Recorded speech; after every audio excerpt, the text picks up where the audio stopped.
امرتسر سے special train دوپہر کے 2 بجے چلی اور 8 گھنٹوں کے بعد مغل پورہ پہنچی۔ راستے میں کئی آدمی مارے گئے، متعدد زخمی ہوئے اور کچھ ادھر ادھر بھٹک گئے۔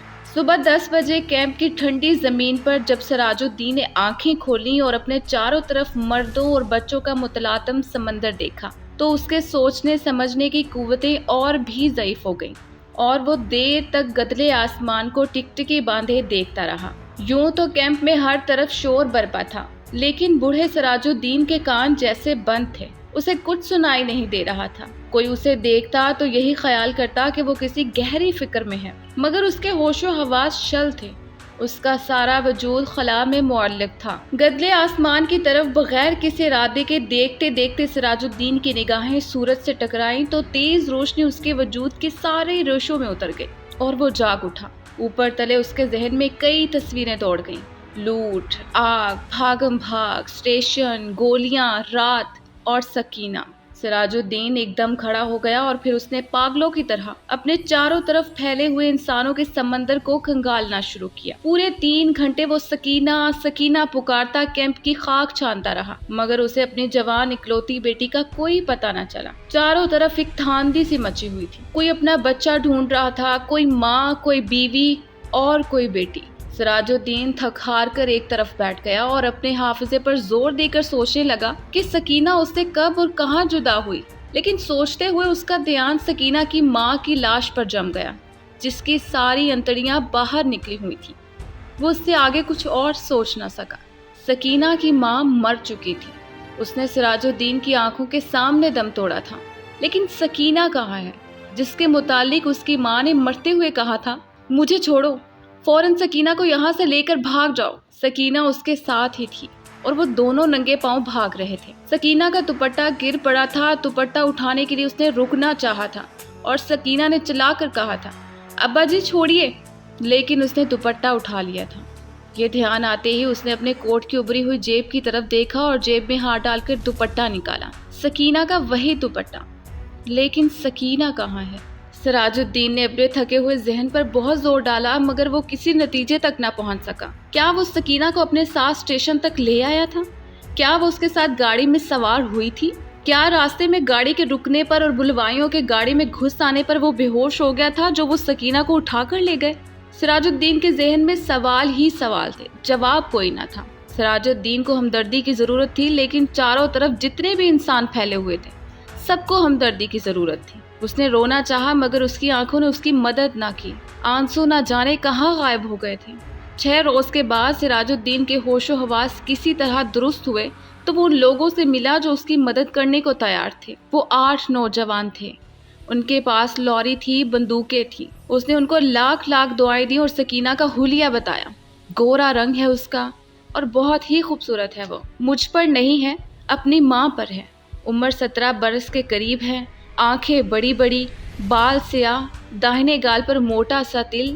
میری اکلوتی لڑکی ہے، ڈھونڈ لاؤ اسے، خدا تمہارا بھلا کرے گا۔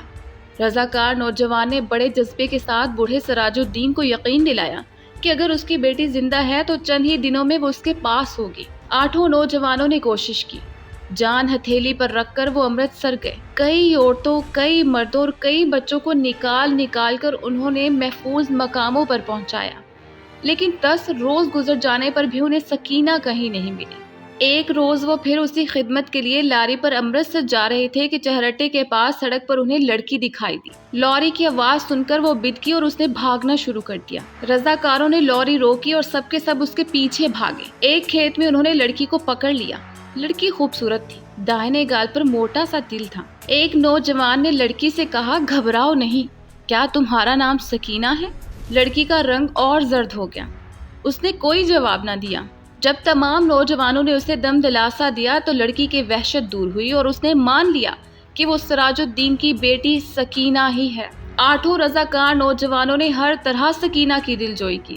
اسے کھانا کھلایا، دودھ پلایا، لوری میں بٹھایا۔ ایک نے اپنا کوٹ اتار کر اسے دیا کیونکہ دوپٹہ نہ ہونے کے باعث وہ بہت الجھن محسوس کر رہی تھی۔ وہ بار بار باہوں سے اپنے سینے کو ڈھانپنے کی ناکام کوشش کر رہی تھی۔ کئی دن گزر گئے۔ سراج الدین کو سکینہ کی کوئی خبر نہ ملی۔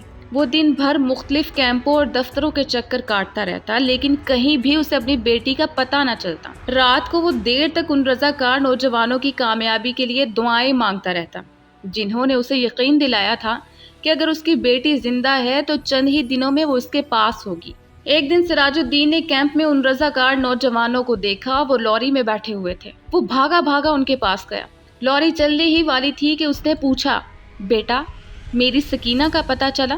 سب نے یک زبان ہو کر کہا، چل جائے گا چل جائے گا۔ وہ لوری چل پڑی۔ اس نے ایک بار پھر نوجوانوں کی کامیابی کی دعا مانگی اور یوں اس کا جی کس قدر ہلکا ہو گیا۔ اسی شام کیمپ میں جہاں سراج الدین بیٹھا ہوا تھا، اس کے پاس ہی کچھ گڑبڑ ہوئی۔ 4 آدمی کچھ اٹھا کر لا رہے تھے۔ اس نے دریافت کیا تو اسے معلوم ہوا کہ ایک لڑکی ریلوے لائن کے پاس بے ہوش پڑی تھی۔ لوگ اسے اٹھا کر لا رہے ہیں۔ وہ ان کے پیچھے پیچھے ہو لیا۔ ان لوگوں نے لڑکی کو اسپتال کے سپرد کیا اور چلے گئے۔ وہ کچھ دیر تک ایسے اسپتال کے باہر گرے ہوئے لکڑی کے کھمبے کے ساتھ لگ کر کھڑا رہا، پھر آہستہ آہستہ اندر چلا گیا۔ ایک کمرے میں کوئی بھی نہیں تھا، بس ایک اسٹریچر تھا جس پر ایک لاش پڑی ہوئی تھی۔ وہ چھوٹے چھوٹے قدم اٹھاتا ہوا بڑھا۔ کمرے میں دفتن روشنی ہوئی۔ اس نے لاش کے زرد چہرے پر چمکتا ہوا تل دیکھا اور چلایا، سکینہ! ڈاکٹر نے جس نے کمرے میں روشنی کی تھی، اس نے پوچھا، کیا ہے؟ اس کے حلق سے صرف اتنا نکل سکا، جی میں اس کا باپ ہوں۔ ڈاکٹر نے اسٹریچر پر پڑی ہوئی لاش کی طرف دیکھا، پھر لاش کی نبض ٹٹولی اور اس سے کہا، کھڑکی کھول دو۔ مردہ جسم میں جنبش ہوئی۔ بے جان ہاتھوں نے ہزارے بند کھولا اور شلوار نیچے سرکا دی۔ بوڑھا سراج الدین خوشی سے چلایا، زندہ ہے، میری بیٹی زندہ ہے۔ ڈاکٹر سر سے پیر تک پسینے میں غرق ہو چکا تھا۔